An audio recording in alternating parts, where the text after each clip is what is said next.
So very good afternoon to all of you.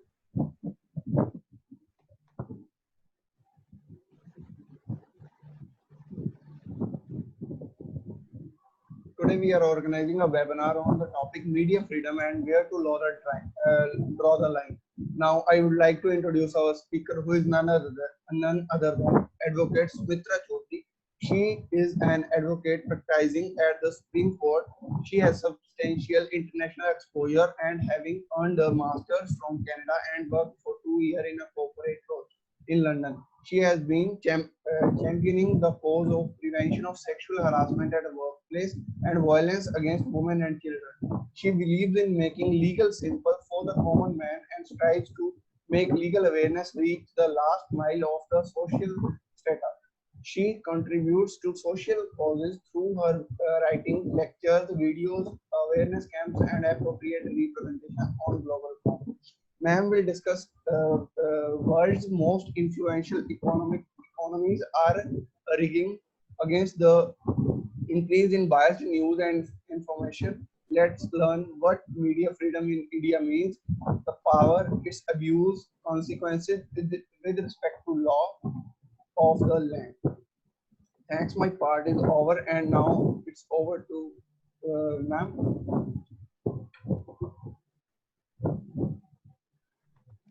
Hi, thank you. I would first like to thank the organizers for giving me this opportunity. Media freedom and where to draw the line. It's a very important topic considering today's troubled times when it comes to media. When the internet has penetrated so much and the digital revolution is so much in, what the curriculum or the structure of the talk today would be like is we will discuss how the freedom of speech and expression has the freedom of press involved in it. Other than that, we will also discuss what are the reasonable restrictions that the freedom of expression also encompasses. This will ensure that we learn about the reasonable restrictions, which is basically the backbone of media regulation. So those restrictions are basically the limitations which limit the media in a certain way. So any democratic country has rule of law as its core value and principle. And this core value must guarantee freedom of speech and expression. So the freedom of speech and expression is considered as the mother of all freedoms. We will discuss about Article 19, which is about the freedom of speech.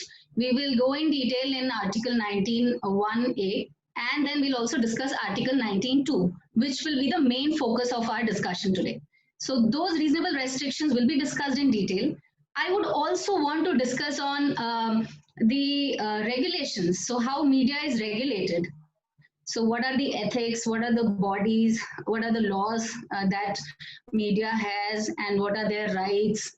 Then we will also look into the code of conduct of the media. And since this is aimed or targeted at the law students, so we will also see what are the career options in media law. And that would be towards the end. So this is basically going to be the structure of the talk today. Now, starting the talk, unless we express ourselves, we cannot live. I think expression, the freedom to speech and expression is one of the most important rights that our constitution has recognized. So at times, the right to ask is more important than the right to life. Man is a social being and he's linked to the society through communication in a variety of ways. Human being is incomplete without communication. And today, given the print and electronic media, we have become the watchdog of all democratic systems.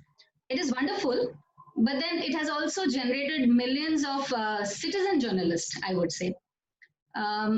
It is all thanks to this digital revolution of information technology that the freedom of speech and expression is really available to anybody who can use it. So now we do not need a publisher to who can dictate our freedom of expression. We don't need to print a book or article. We can just go online, put our views, publish our views, and invite comments from viewers on it. So there, it is so easy. Mass media communication has become so pervasive in our daily lives. So it is the social media, it is the internet access that has actually taken up the role of a publisher. And it is so easy to spread a message to millions of audience with just a click of a mouse. There is an enormous potential that the social media has, but it definitely comes with a cost. So in today's time, we all must have encountered this. It is so easy to spread lies about people and destroy their reputation within few minutes. So there have been a lot of cases. There were very high profile cases regarding this. So even the right to reputation, right to a dignified life, that is also not only for high profile people, but also for normal citizens. That is guaranteed to us in our constitution also. Further, I think that knowing about the code of conduct and knowing about the media laws is not only vital for the journalists, but also for the general public, so as to have a basic knowledge about the media law and ethics, so that we can act responsibly and ethically when we are disseminating some information to mass audience. So we've all been hearing that media is the fourth limb of the democratic system, wherein legislature, executive, and judiciary are the other three. So the legislature makes the law, executive implements the law, and the third stepping stone, which is the judiciary, it ensures that the laws passed and implemented and all actions and decisions are within the legal structure. Then comes the role of the fourth estate, which is the press. It is important that they operate within the framework of the statutes, the constitutional provisions, and in public and national interest. So the basic rule, that rule of law, or nobody is above the law, comes into play again.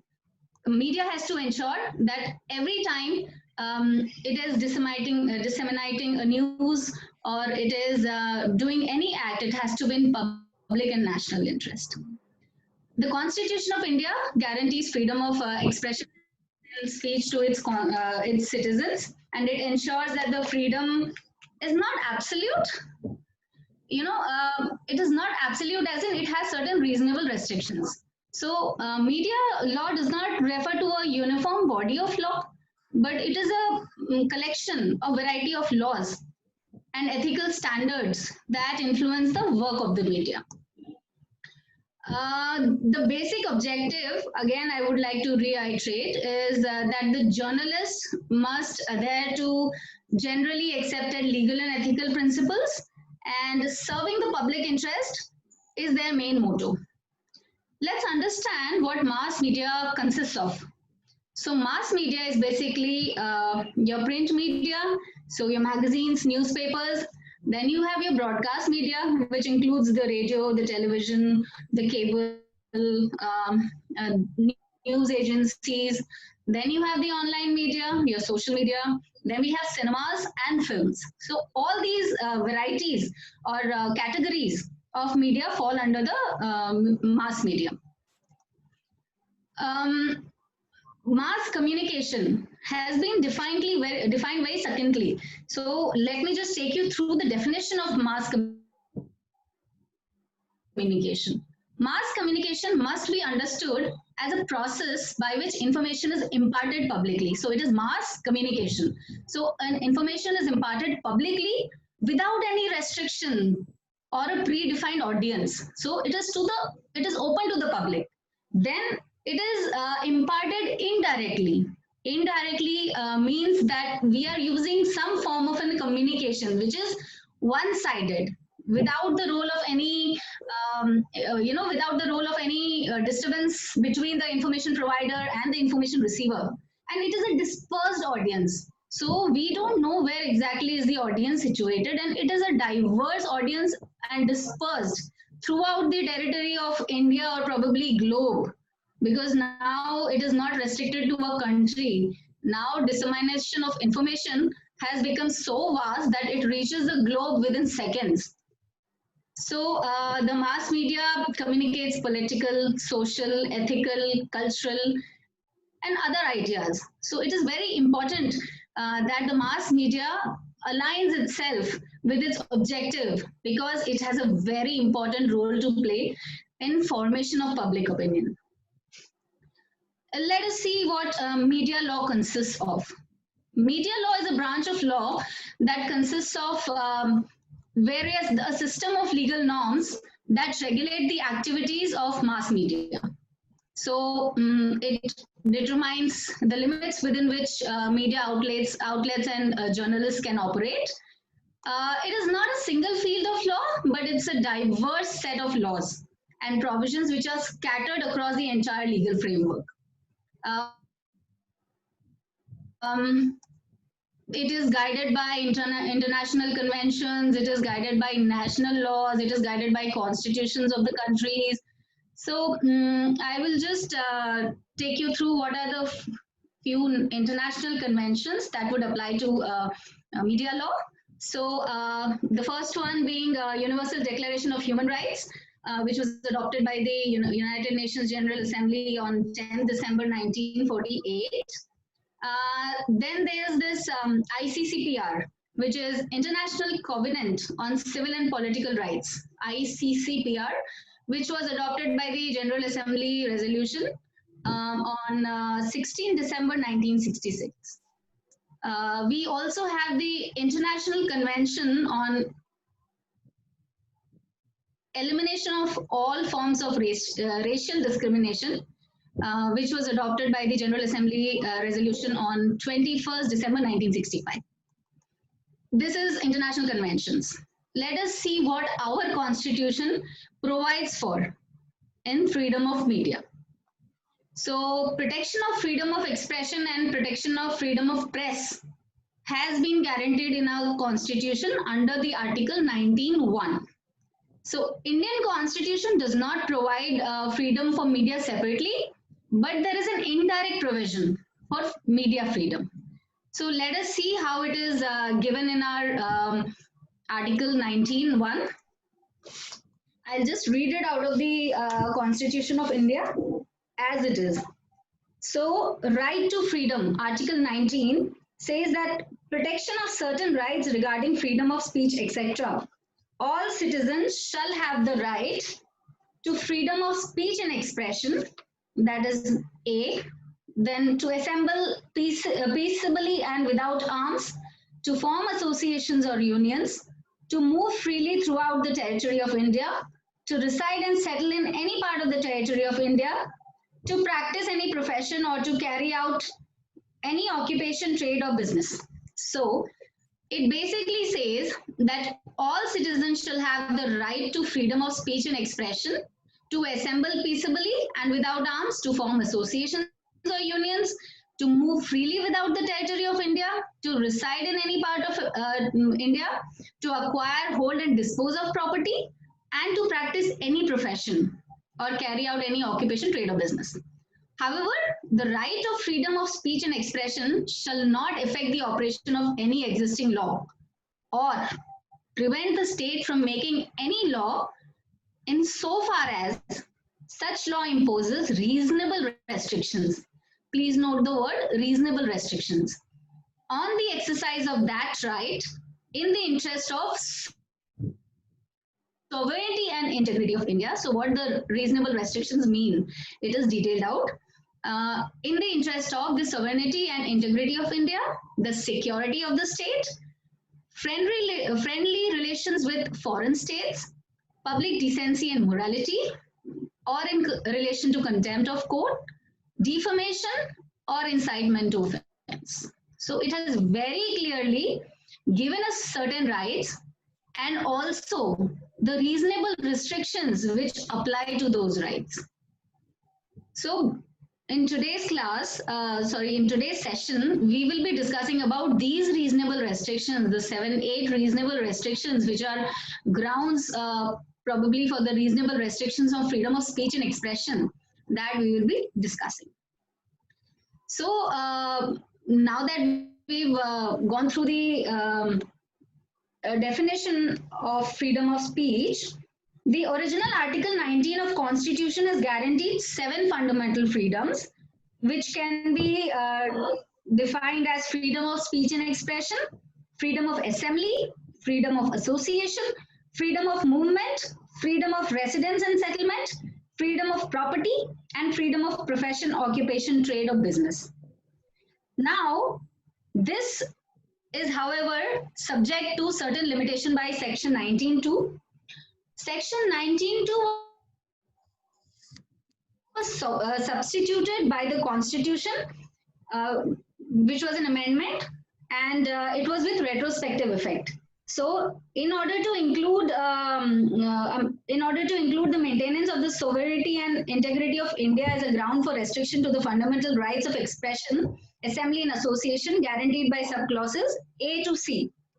Okay, so basically what we have seen here is the 7 freedoms that are guaranteed to us and the 8 reasonable restrictions that apply to it. Now, there are a lot of rules and acts that are applicable to the media industry. So, I've collected almost a list of 75 laws, rules, and acts that apply to the media industry. What is the media industry? The print, broadcast, films, advertisement, and regulatory bodies. So when I consolidate all these, there are almost 75 acts, rules, orders, guiding principles that we have which regulate this industry. I would also want to tell you that there is no media law as such in the country. It is pretty much self-regulated, and this was done to ensure that we maintain the independence of the media. And a lot of media is private. It is not under any government control. This was done to ensure that their freedom of speech and expression does not get suppressed. So I can give those 75 acts, rules, or guiding principles. Maybe it could be circulated by the organizer, but I will just tell you about the main acts or laws that are applicable based on the category. So if we go through the print media, so the kind of acts or the laws that are applicable to the print media would be the Press and Registration of Books Act 1867, the Press Objectionable Matters Act 1951. So this is a list of 10 important acts that I felt is very relevant and most used. The Newspaper Prices and Pages Act 1956, Defense of India Act 1962, Official Secrets Act 1923. Then there is Delivery of Books and Newspapers Act 1954, Working Journalists and Other Newspaper Employees Conditions of Service and Miscellaneous Provisions Act 1955. Then there is Civil Defense Act 1968, Press Council Act 1978, and Contempt of Courts Act 1971. So this is when it comes to the print media. Now we talk about the broadcast media. So then there is the Broadcasting Code, which was adopted by the 4th Asian Broadcasting Conference in 1962. Then we have the Cable Television Networks, which is a regulation act which came in 1995 that regulates the cable TV networks. Then we have the films, which are guided by the Cinematograph Act 1952, the Copyright Act 1957, Cine Workers and Cinema Theatre Workers Regulation of Employment Act 1981. Then there is advertisement. So advertising is another area that is being regulated. So there is an association by the name Advertising Standards Council of India, and it also falls under the Drug and Magic Remedies Objectionable Advertisement Act 1954. Then there is MRTP Act that is applicable to advertisement. MRTP, the restrictive trade practices, monopolies and restrictive trade practices. Then we have certain regulatory bodies which are guided by their own codes. So it is the Press Council of India. Then there is News Broadcasting Standards Authority. And then we have News Broadcasters Association, NB. So this is basically few important acts or laws that apply to media. Although the media is very powerful, but then to regulate and control it with various laws enacted from time to time ensures that there are reasonable restrictions and regulations, because nothing should be left free, control free. It is not control, but it is regulation. So media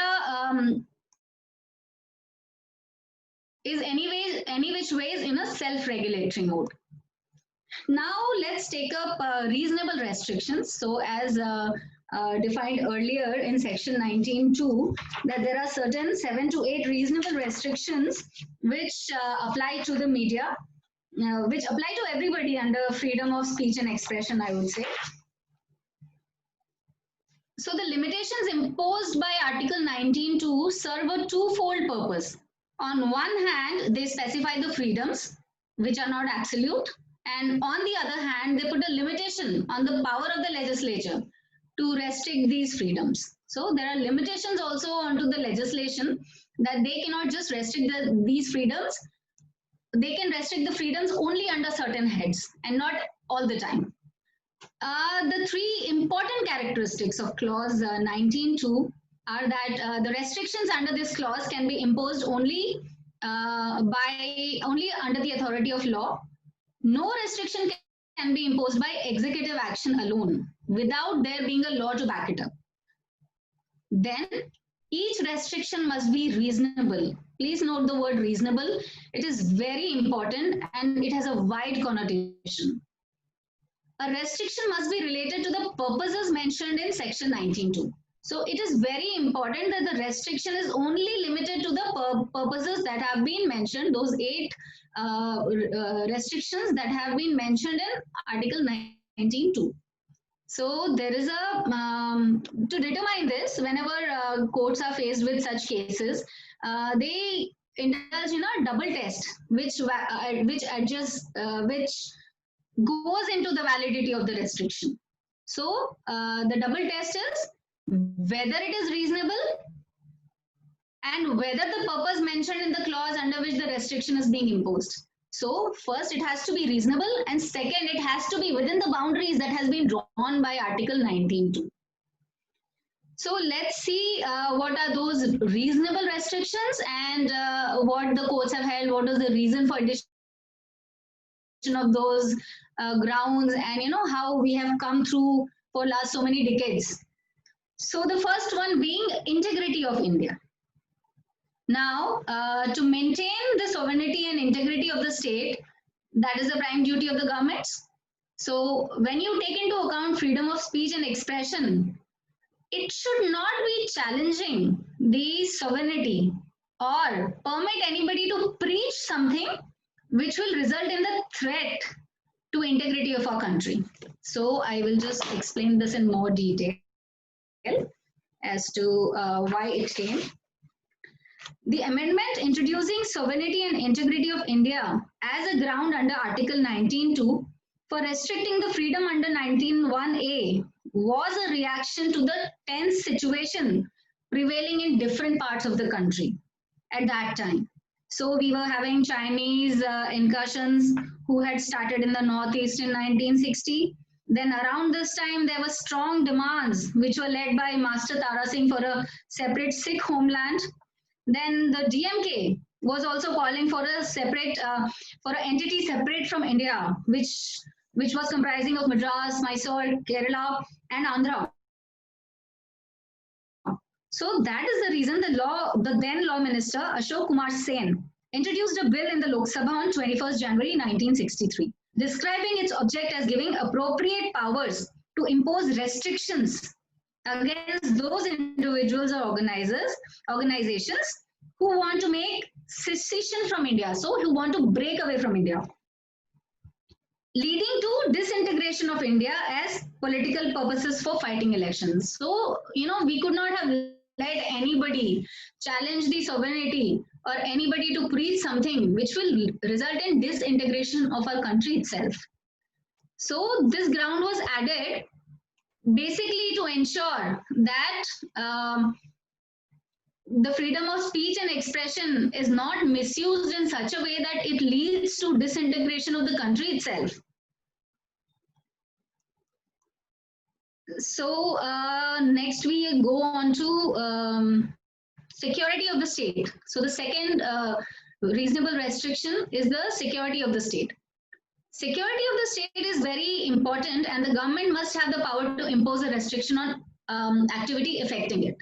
So under Article 19(2), reasonable restrictions can be imposed on freedom of speech and expression, which is in the interest of security of state. Now let us understand what is security. So the term security is a very crucial one, and the term security of state refers only to serious and aggravated forms of public order. So for this, I will refer to IPC. I will just tell you Chapter 6 of our IPC 1860 defines a lot of offenses against the state. So what are the offenses against the state? And it says waging or attempting to wage war or abetting waging of war against the government of India, conspiracy to commit offenses punishable under section 121, collecting arms, etc., with intention of waging war, etc., concealing with intent to facilitate design. So there, from section 121 to 130, if you read, those are all the sections which are offenses against the state, which may undermine the security of the state. So any rebellion, waging war against the state, insurrection, and not ordinary breach of public order. So not just ordinary breach of public order and safety. It is the ordinary breach would be something like the unlawful assembly, the riots, affray. But this is not just ordinary breach of public order. A leading case in this regard is the case of Romesh Thapar versus State of Madras, AIR 1950, SC 124. In this case, the ground of the security of state was invoked, and along with this, its ally, the overthrow of the state. Now, what happened in this case? The state of Madras passed an order by the name Madras Maintenance of Public Order Act 1949. So the section 9(1)(a) of the order authorized the provincial government to prohibit and regulate the entry into or circulation or sale or distribution in the province of Madras any document or class of documents for the purpose of securing the safety and maintenance of public order. So it actually stopped circulation of certain material within the state of Madras. Now there was a journal by the name Crossroads printed, published and edited by Mr. Romesh Thapar in Bombay. So looking into the legality of section 19(1)(a) and the reasonable restrictions imposed by section Article 19(2), the majority of the courts struck down this impugned act, stating it as unconstitutional and void. So it was held that that act was unconstitutional and void because the court said that the expression public order was of wide connotation, signifying a state of tranquility prevailing among the members of the political society as a result of the internal regulations enforced by the government instituted by them. So there has to be reasonable restrictions. You cannot just get up one day and say that, okay, I will stop the circulation of a certain thing because I feel that it is like this. You have to give proper explanation, proper reasoning, proper backup as to why a certain enactment is introduced. Similarly, in the case of Brij Bhushan versus State of Delhi, which is AIR 1950, SC 129, another similar enactment was declared as unconstitutional and void, and that order was also quashed. But then public order, inciting or ruining the public order. Can you say that if you're criticizing a government, that will also amount to ruining the public order or trying to create such an offense? So there was a specific case in which Honorable Supreme Court had held that mere criticism of government action cannot fall within the mischief of public order, and it is protected under section 19(1)(a) of the Constitution. Sorry, Article 19(1)(a) of the Constitution. So if I just read through this,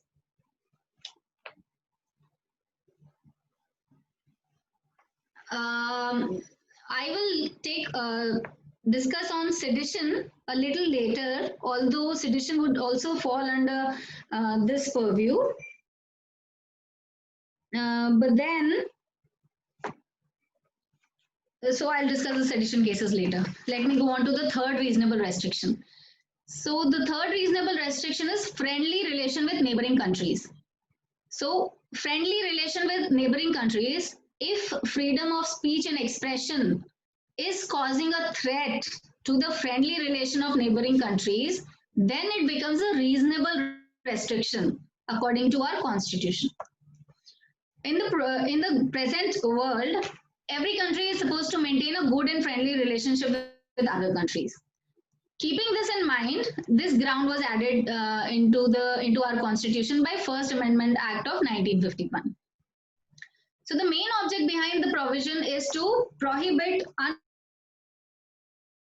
unrestrained malicious propaganda against a foreign friendly state, which may jeopardize the maintenance of good relation between India and the state. So India also has a Foreign Relations Act, which I think none of the major democracies in the world has. But in this Foreign Relations Act, it is of particular interest that the member of the Commonwealth, including Pakistan, is not considered as a foreign state for the purpose of this constitution. So the result is that freedom of speech and expression cannot be restricted on the ground that the matter is averse to Pakistan. So this was held in Jagannath Sattu versus Union of India, which is AIR 1960, Supreme Court 675. Here the petitioner was detained under Preventive Detention Act 1950. The allegation against him was that he used to send for publication to a foreign newspaper dispatch of news and views containing false, incomplete, one-sided and misleading information about state of Jammu and Kashmir. These dispatches were not only prejudicial to the government of India, but also Pakistan. And it was also affecting the relations of India with foreign powers in general. This detention was challenged on the ground that Pakistan, being a member of Commonwealth, was not a foreign state and within the terms of the order. So it was held that Pakistan was not a foreign state for the purposes of the constitution, and a distinction has to be made between a country not being regarded as a foreign state for the purposes of the constitution. Now we come on to the next reasonable restriction, which is the public order. The expression public order again has a very wide connotation. That state of tranquility which prevails among the members of political society as a result of internal regulation enforced by the government, which the government has established. So, public order is something more than ordinary maintenance of law and order. And public order is synonymous with public peace, safety and tranquility. Public order implies absence of violence and an orderly state of affairs in which citizens can peacefully pursue their normal avocation of life. So public order includes public safety. So creating an internal disorder or rebellion that affects the public order and safety is disturbing the public order. But mere criticism of government does not necessarily disturb the public order. Again, the interest of public order, the way the public order has been disturbed, they all are very important in determining whether a public order was disturbed or not. So, any law punishing utterances made with a deliberate intention to hurt the religious feelings of any class of persons is a valid restriction, and it imposes a restriction on the right to free speech in the interest of public order. So if you try to hurt the emotional sentiments of a religious order, then you are definitely hurting the public order or destroying the public order. So in this, I will just give a case law, that is Ramji Lal Modi versus State of UP, AIR 1957, SC 620. So section 295A of IPC was attacked in this. So this section makes it penal to outrage the religious feelings of any class of citizens, or to insult the religious beliefs of that class deliberately and maliciously. Here, the petitioner was an editor, printer, and publisher of a monthly magazine named Gau Rakshak, which was devoted to cow protection. He was convicted under this provision for publishing an article in the magazine. So, while upholding the constitutionality of the impugned section, the court said that the fundamental right to freedom of religion was expressly subjected to public order. It had a bearing on the maintenance of public order, and a law of the nature of impugned provision could not be enacted in the interest of public order. So, another case would be Superintendent Central Prison versus Ram Manohar Lohia ji, AIR 1960, SC 633. So, even in this case, in the interest of public order, the word was again explained, as in how you would determine whether it is sufficient to sustain the validity of law, that the nexus between the word and the action is proximate and not very far-fetched. Going to decency and morality, which is the next reasonable restriction. The way to express something or say something should be decent. It should not affect the morality of the society adversely. So our constitution has taken care of this view, and they have inserted this decency and morality as a ground. So these words also have a very wide meaning, and this is also included in our IPC in sections 292 to 294, which provide for instances of restrictions on freedom of speech and expression in the interest of decency and morality. So these sections also prohibit the sale or distribution or exhibition of obscene words in public places.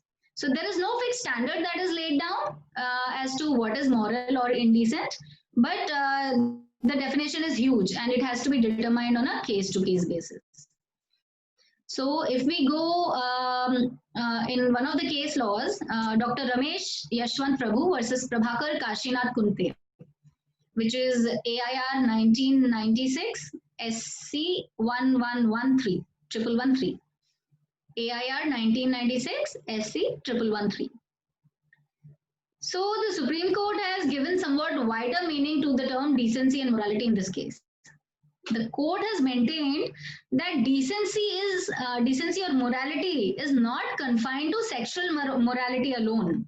Decency indicates that the action must be in conformity with the current standards of behavior. I mean, the way we are behaving, it should be in conformity with the standards, the current prevailing standards. It is not only to do with sexual morality alone. There was a very recent case of 2012. I'll give you the citation. It is AIR 2012 AP 78. AIR 2012 AP 78. This is Vadla Patla Naga Varaprasad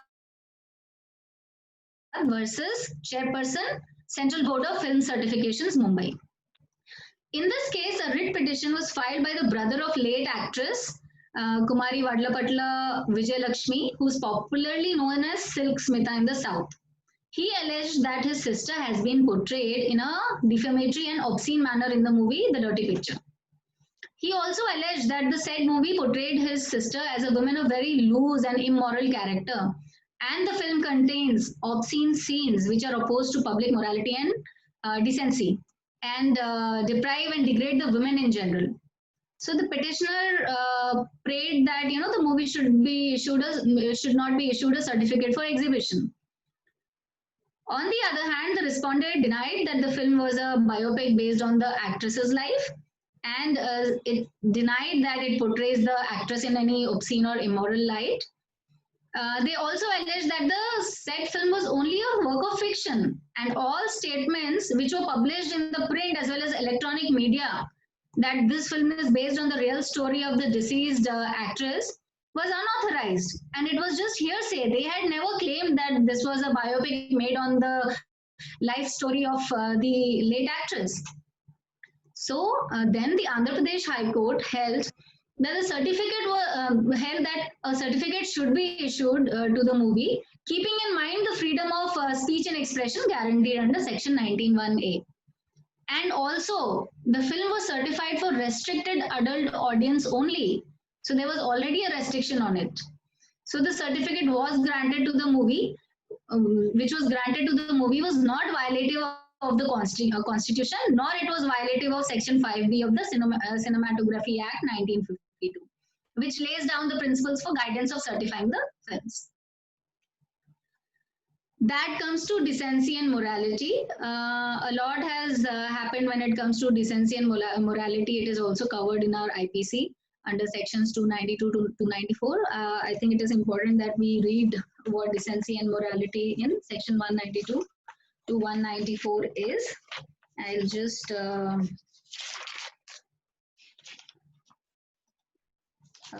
see if I can just give a quick.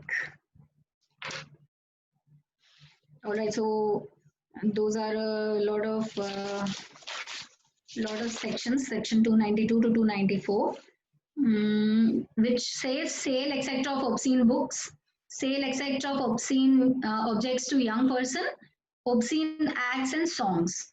And so basically to do with obscenity, it is only these three sections, section 292, 293 and 294. Now coming to the next reasonable restriction, which is the contempt of court and how it affects the freedom of speech and expression. So in a democratic country, judiciary plays a very important role. In such a situation, it is important to respect the institution and its order. So the restriction of freedom of speech and expression can be imposed if it exceeds the reasonable and fair limit and amounts to contempt of court.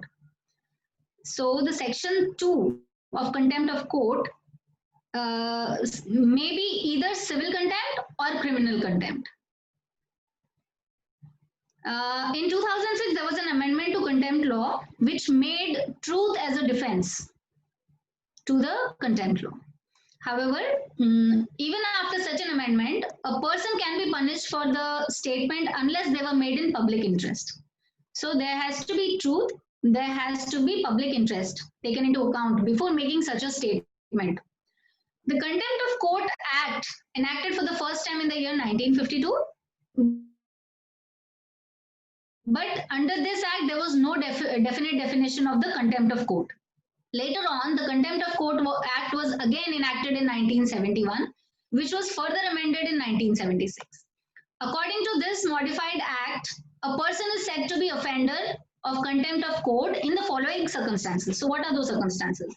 It is charging the judge with unreasonability and inability, expressing doubts on the prestige, status, rights, or fairness of the judiciary, publication of any comment on the matters which are under the proceedings of the court and which may mislead the general public. So while a case is sub judice or where the proceedings are happening, opinions or views which can be prejudiced should not be published. To cast aspersion or to attempt to influence or the judge or jury or advocates or witness of any matters which are under the proceeding of the court. So when you express such a or this is particularly in reference to a trial by media, wherein a lot of self-gathered evidence, statements from the known people of the witnesses or the victim, and trying to influence the opinion of the court, these are restricted. To interfere in judicial administration, to threat the witness, to threaten the witness, to attempt to obstruct in the police inquiry against the order of the judge, publication of the proceedings of the court or publication of the picture of the accused, publication of the report of the proceedings of the court while distorting the facts, wrongful publication of the proceedings of the court and distorting the facts. So these are basically some of the circumstances which are considered as contempt of court. So there was one case of C.K. Daftari versus O.P. Gupta, and this is AIR 1971, Supreme Court 1132, 1132. AIR 1971, Supreme Court 1132. Here, the respondent was a party to appeal which was pending before the Supreme Court. He published and circulated a pamphlet in public purporting that there may be a bias and dishonesty by the particular justice in his case, and that the justice has already made up his mind to give judgment against him, and that he did not listen to his arguments. So in this case, the Supreme Court held the respondent as guilty of committing gross contempt of court and the judges. Similarly, there was another case of EMS Nambudri Path versus TN Nambiar. The citation is AIR 1970 SC 2015. Here in this case, the appellant, who was the Chief Minister of Kerala at that time, made a press conference giving certain critical remarks relating to the judiciary, referring it to as an instrument of oppression, guided and dominated by class hatred, class interest and class prejudices, and certain other remarks stating that it is favoring the rich against the poor. He also stated that as part of the ruling class, the judiciary worked against the workers, peasants, and other sections of the working class. So these remarks were reported in the newspaper, and there was a charge of contempt that was imposed on him by the Kerala High Court, and he was sentenced to a fine and a default imprisonment for 1 month. So it was noticed even by the Supreme Court. It was observed that an attack on judges calculated to raise in the mind of people a general dissatisfaction and distrust in all judicial decisions. It weakens the authority of law and the law codes, and that is why contempt of court becomes especially important. The statements made in a press conference, and that too by a person who was a chief minister, will definitely influence the opinion of the general public. So the law punishes not only the acts which we do to interfere with the courts and the administration of justice, but also those which have a tendency to produce a particular result. Similarly, there's another case. I will not go into the details of the case, but I'll just give you the citation. A.K. Gopalan versus Noordin, AIR 1970, SC 1694. So AIR 1970, SC 1694. Even in this case, the Supreme Court had held that it would be undue restriction on the liberty of free speech to lay down that even before any arrest had been made, there should be no comments on the facts of the particular case. So, proving somebody guilty or making somebody the accused, I would say that whenever there is an allegation, the accused till the time is not convicted is presumed to be innocent. So if the media starts starts putting the accused in a light wherein he seems to be guilty, that also is a unreasonable use of the freedom of expression. So that should also be put under restriction, the reasonable restrictions. So in a case, I will just state another case here. Indirect Tax Practitioners Association versus R.K. Jain. So this is 2010, volume 8, SCC 281. Here, the respondent was the editor of a law journal by the name Excise Law Times. A contempt petition was filed by the Petitioner Association against the respondent on the ground that it wrote in its editorial in a certain issue which amounted to criminal contempt under Section 2C of the Contempts of Court Act 1971. Here, in this editorial, the respondent had highlighted the irregularities in the functioning of the judicial tribunal. So the Supreme Court in this case held that a person like the respondent in this case can aptly be described as whistleblower for the system, who has tried to highlight the malfunctioning in the judicial system, and there is no reason to silence such a person. So again, it upheld the freedom to speech and expression. It held that truth based on facts should be allowed as a valid defense if courts are asked to decide contempt proceedings. So in this case, it was truth that actually saved the person. The next very important reasonable restriction is defamation. A very important subject in today's time. We have been seeing a lot of defamation cases, whether it is Subramanian Swamy's case or whether it is Arun Jaitley versus Mr. Arvind Kejriwal's case. So defamation is becoming a very prominent phenomena. Right to reputation is not only the right of the rich and the famous, but also a right to every citizen of the country. And defamation is simply tarnishing somebody's image. It takes a lot of time to build a reputation or image. So a person strives his entire life to make a reputation for himself. He gives considerable time, effort, and a lot of other sacrifices to build a reputation for himself. And if that reputation is tarnished by somebody's action, that amounts to defamation, because it is an injury to a man's reputation. It could mean speaking or writing anything which is damaging or diminishing the status of a person or prestige of a person or an organization. So basically, there are two types of defamation. There is libel and there is slander. So libel is a written form of defamation and slander is a spoken form of defamation. So section 499 of our IPC defines defamation. It says that, I'll just read it out of the IPC. So defamation is under chapter 21 and section 499. Whoever by words either spoken or intended to be read or by signs or by visible representation makes or publishes an imputation concerning any person intending to harm or knowing or having reason to believe that such imputation will harm the reputation of such person is, except in the cases hereinafter, expected to defame that person.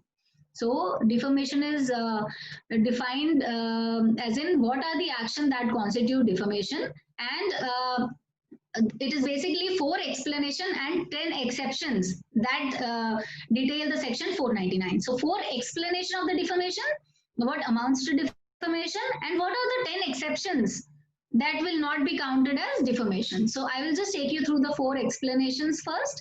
It may amount to defamation to impute anything to a deceased person if the imputation would harm the reputation of that person if living and is intended to be hurtful. So anything written or told about a deceased person which would have harmed his reputation if he was alive. So it is considered that if he was alive, if it would have been hurtful to his feelings or his family or near relatives, then it would be considered as an imputation to the deceased person. Then there is to make an imputation concerning a company or association or collection of persons. So defaming a company or an association or collection of persons. To make an imputation in the form of an alternative of expressed ironically. So making an imputation as an alternative indirectly and ironically expressing it while defaming a person.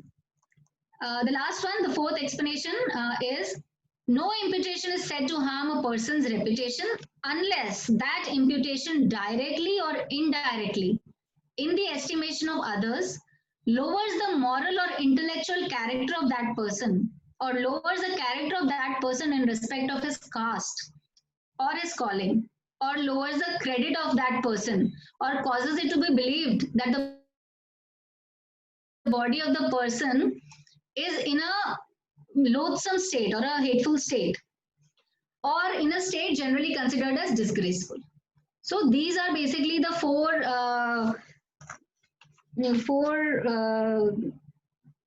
all right. So now we'll go to the 10 exceptions of this act. First exception. I will just quickly take you through the 10 exceptions because I think that'll be a lot. I also have certain other points to cover. So it is not defaming to impute anything which is true concerning any person. If it were for the public good, that the imputation should be made or published, whether or not it is for the public good is a question of fact. I would suggest that if you go through the IPC, there are 10 exceptions which are already given in detail, and there are examples also explaining very clearly that what are the exceptions that does not constitute a defamation. So whenever there is a matter or there is a subject matter that you want to understand whether it is defamation or not, it would be a good practice to go through these 10 exceptions, whether it falls in any one of these exceptions. If it does not fall in any one of these exceptions, then definitely it is not a, then it definitely it is a defamation. So there are 4 explanations to defamation, as in how you would be explaining defamation, and there are 10 exceptions. So if it does not fall in those 10 exceptions, then it is definitely defamation. So the punishment for defamation is given in section 500, which punishes it with either a simple imprisonment or for a period of 2 years or with fine. So in criminal defamation, there is mostly the provision of imprisonment, while in civil defamation, you can damage, you can ask for the damages as compensation in terms of money. Then section 501, 502 and 503 defines the types of defamation. So I'll just quickly read through section 501, which says that whoever prints or engraves any matter, knowing or having good reason to believe that such matter is defamatory of any person, shall be punished with imprisonment or whatever the punishment is. Then 502 of IPC lays down that whoever sells or offers for sale any printed or engraved substance containing defamatory matter, knowing that it contains such matter. And the third one to it would be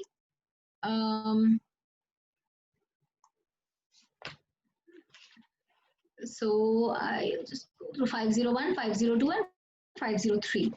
Okay. There are some cases. I will just give you the citations of the case. You can go through those cases. Dr. D.C. Saxena versus Honorable the Chief Justice of India. The citation is 1996, Volume 5, SEC 216. In this case, the Supreme Court had held that if maintenance of democracy is the foundation for free speech, society equally is entitled to regulate freedom of speech and expression by democratic action.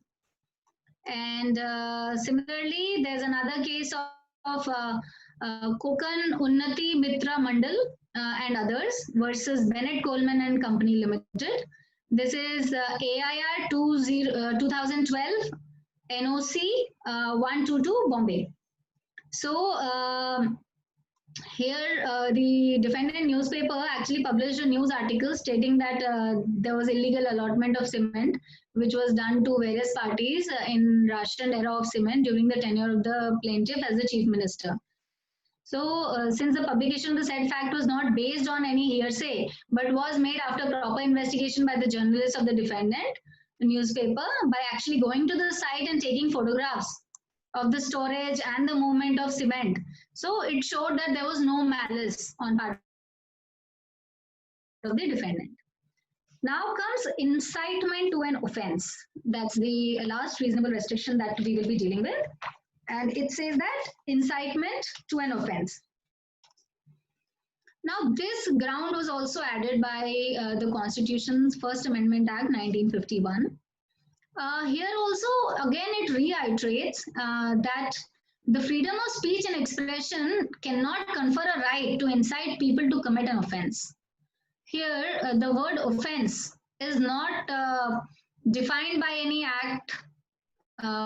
It is just detailed a little bit in the General Clauses Act, although there is no definition in of an offense anywhere. The word offense is defined as an act or omission which has been made punishable by law for the time being in force. So I'll give you two case laws here. One is Indulal K. Yagnik versus State, 1960, Criminal Law Journal, 1192. In this, the Section 3 of the Police Incitement to Disaffection Act 1922 was challenged under Article 19(1). This section made it penal to introduce or attempt to induce a member person of a police force to withhold his service or to commit a breach of discipline. So there was a certain provision wherein you cannot incite or instigate a police person to commit a breach of discipline or do something to withhold his services. So, but then Section 4 exempted such an act if it was done in a good faith. The court said that to introduce or to attempt to introduce a police officer, it would mean incitement of an offense punishable under Section 3. So it was therefore held that the section was saved under the ground of incitement to an offense. So because police being a public authority and being in public service, it was important to protect them from being incited to commit an offense. And that's why it was held that it was pretty reasonable and that Section 3 was reasonable on the ground of incitement to an offense.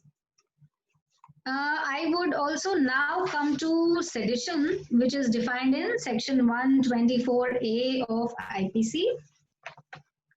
We've heard a lot about sedition in the last few years with the Kanhaiya Kumar case or, all these other slogan mongering where we've heard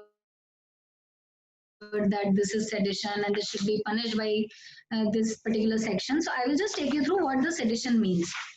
Sedition under Section 124A. So it is in Chapter 6 of IPC, which talks about offenses against the state. And Section 124A sedition says, whoever by words, either spoken or written, or by signs, or by visible representation, or otherwise, brings or attempts to bring into hatred or contempt, or excites or attempts to excite disaffection towards the government established by law, shall be punished with imprisonment for life. And a fine may be added. So sedition has a punishment of imprisonment of 7 years. And sedition is anything with spoken words, written words, signs, visible representations, anything that excites, incites, attempts to excite the disaffection towards government established by law in India, which is punishable. Again, in Kedarnath versus State of Bihar, which is AIR 1962 SC 955. The Supreme Court had held that Section 124A was limited to acts involving an intention, so mens rea played an important role, or a tendency to create disorder or disturbance of law. So till the time there is no intention or neither a tendency to create disorder or disturbance to law, it cannot be called as sedition. So there must be incitement to violence, all right? But mere criticism of government cannot be called as a sedition. So mere criticism of government or, in humor, for example, the Asim Trivedi's case, the cartoonist Asim Trivedi's case, I think 2013, which was in 2013, even that case, the cartoonist Asim Trivedi was arrested on charges of sedition for drawing India's national emblem of the 4 Sarnath lions of King Ashoka as bloodthirsty wolves. So, but then he was later on released and he wasn't convicted for this. So these are basically the reasonable restrictions that are imposed by Article 19(2) of our Constitution of India, which is basically a limitation to the freedom of speech and expression, including the freedom of press given in Section 19(1)A. So journalism, media, anything to do with print or broadcast media, films, advertisement, they all have to ensure that they don't cross the line when it comes to these 8 reasonable restrictions. So the entire media law plays around these 8 reasonable restrictions. So if you're aware of what these 8 reasonable restrictions are, it will pretty much clarify the ground for you as to what and how the media is supposed to behave. I will just take you through the code of ethics and broadcasting standards.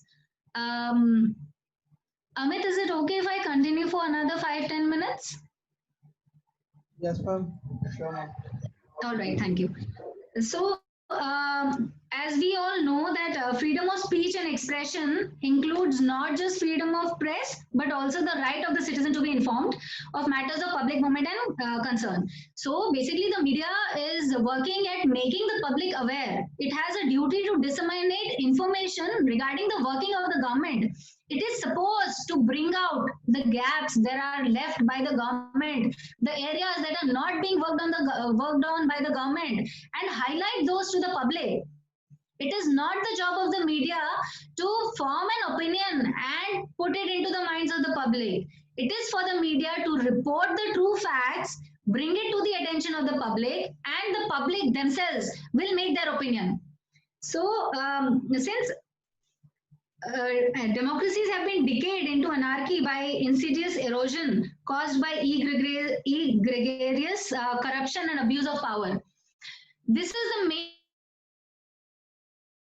reason why media was kept independent. The reason why it was kept independent so that it is not influenced by either the government or by the working of the government or by any abuse of power.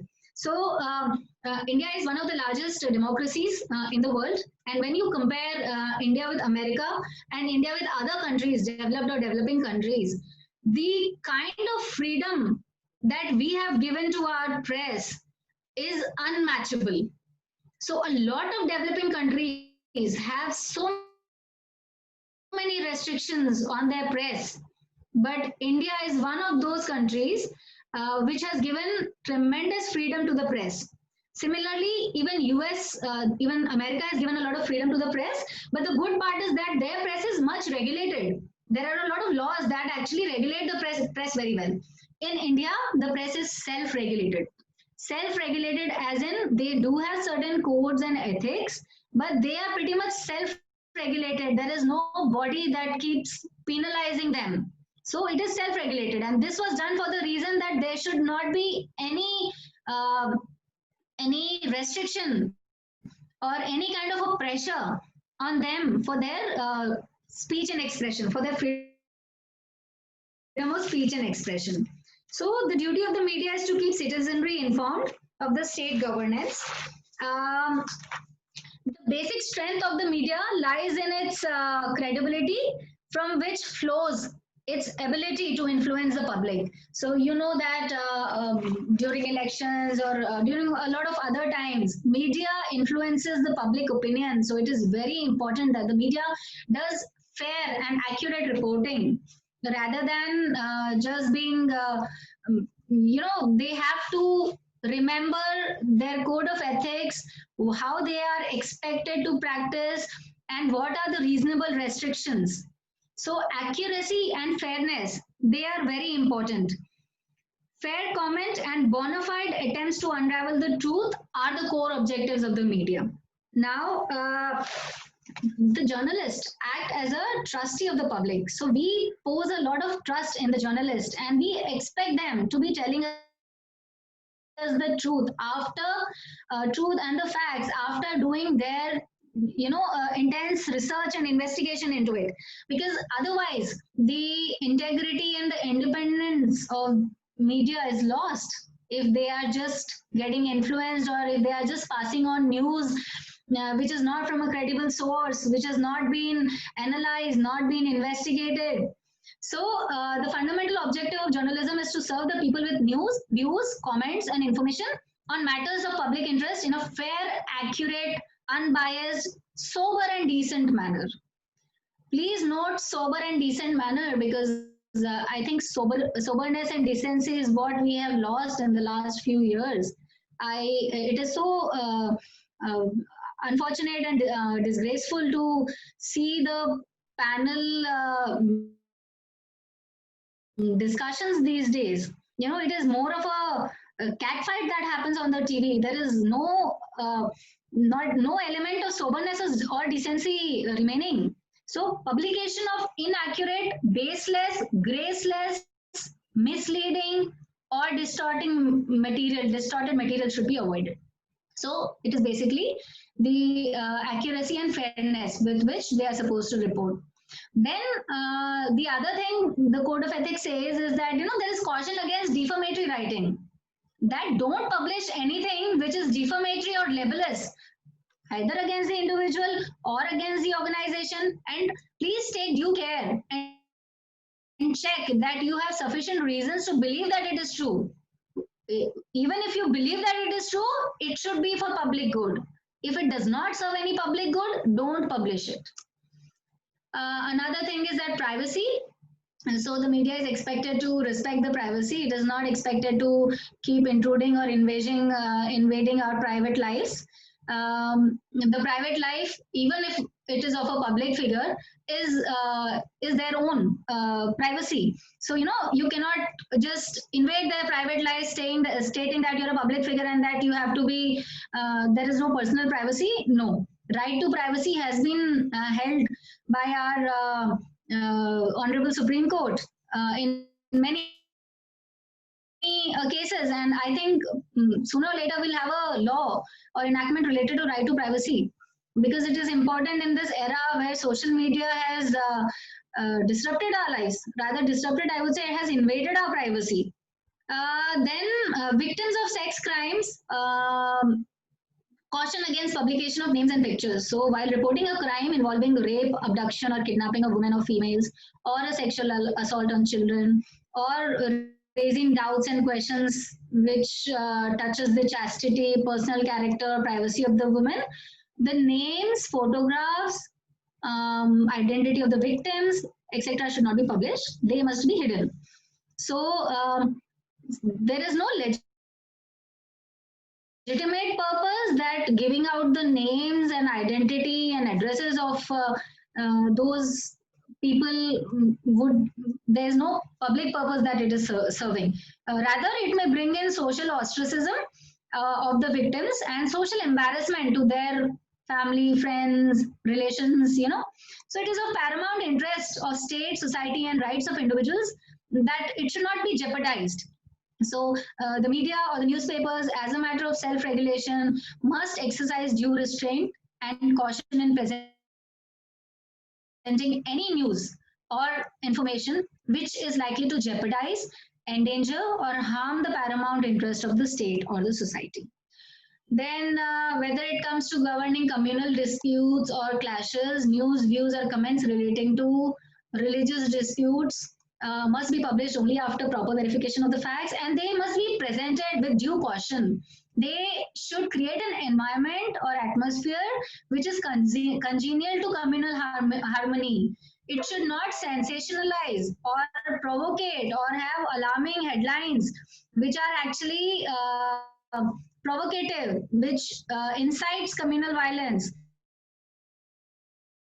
So violence should never be glorified. Then there is another restriction that headings must not be sensationalized.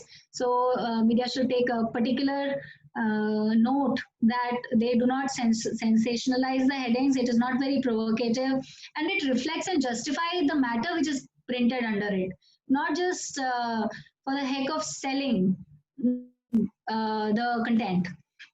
Newspapers should also avoid crass commercialism. So since they are entitled to ensure, improve, and strengthen their financial viabilities by all legitimate means, they should not engage themselves in print media through the print media and crass commercialism. So cutthroat commercial competition with the rivals, or earning ever more profits for their proprietors, which is not in good taste or against the professional standards, or which degrades the primary role of the free press. these must be taken into consideration before printing any such entering into cross commercialization. Now, there should be impartiality and objectivity in reporting, so accurate and fairness. There should be neutrality. What should be brought out is the point of view of all the parties, not just one-sided allegations or one-sided justifications. Then there must be proper reporting on crime and violence, ensuring that it is not glorified and positively depict violence. Then there should be care of sex and nudity in the content. There should be they should ensure that the images are mocked, or appropriate steps are taken not to show explicit images. Privacy should be taken into consideration. National security should not get endangered. So there was a particular case of the Taj Hotel in Mumbai when the media had gone to the extent of showing live counter steps which were taken by the army and the police. So it was actually telecasted live, which is such a threat to our nation. We are playing with the security of the nation by actually putting it live while the counter attack was happening. So that is one case where they had overstepped the boundaries. Then media is not supposed to advocate any superstition or occultism. Sting operations are banned. Now they're not allowed to carry out any sting operations. As in, they're not allowed to use cheap methods or sex and sleaze for carrying out the sting operation. It must be the last resort. As in, sting operations, first of all, sting operations have been put into a cold storage, as in it is not allowed to carry out sting operations as commonly as it was at a time when it had erupted. Another thing, that there should be regular feedbacks taken by the media houses to ensure that they are doing their work properly, and that if there are any complaints or grievances, it must be attended to. Now I'll just go through what are the opportunities in media industry. So the media industry comprises of your television, print, films, radio, music, gaming, animation, advertisement. So there are a lot of professional opportunities in the Indian media. The Indian press is predominantly in private hands. I will just tell you the government media units. So it is the Akashvani, All India Radio, Prasar Bharati, Doordarshan, DTH, Press Information Bureau, the Publication Division, Photo Division, the Registrar of Newspapers, the Director of Advertising and Visual Publicity, Press Council of India.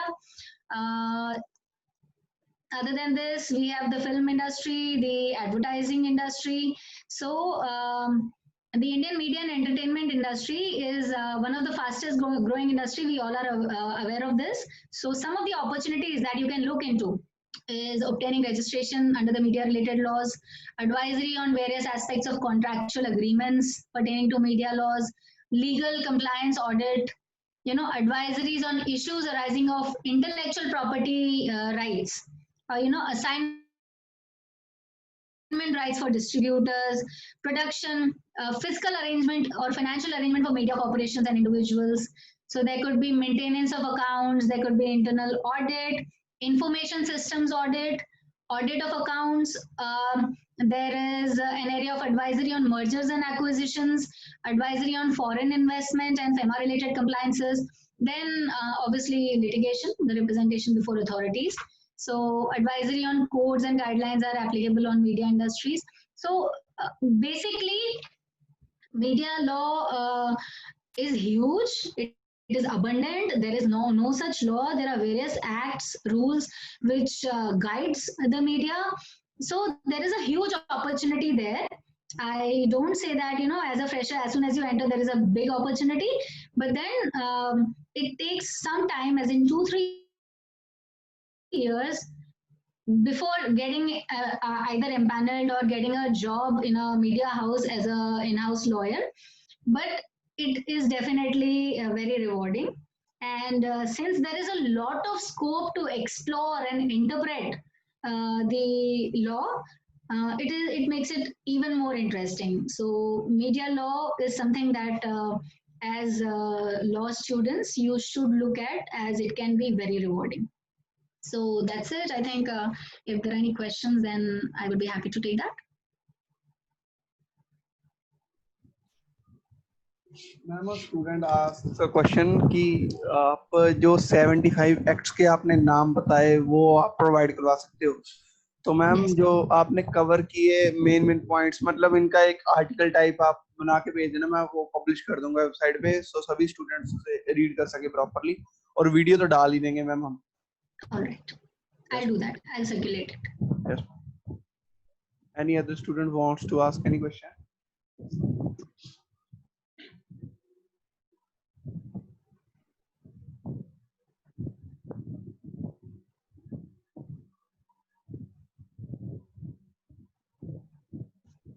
So we will end our session. Yes. Thank you so much for giving us your precious time. All right. Thank you so much. I love sharing the information, and I'm sure a lot of people are able to find a way through media law to their careers. So all the best. Okay. Thank you so much. Thank you.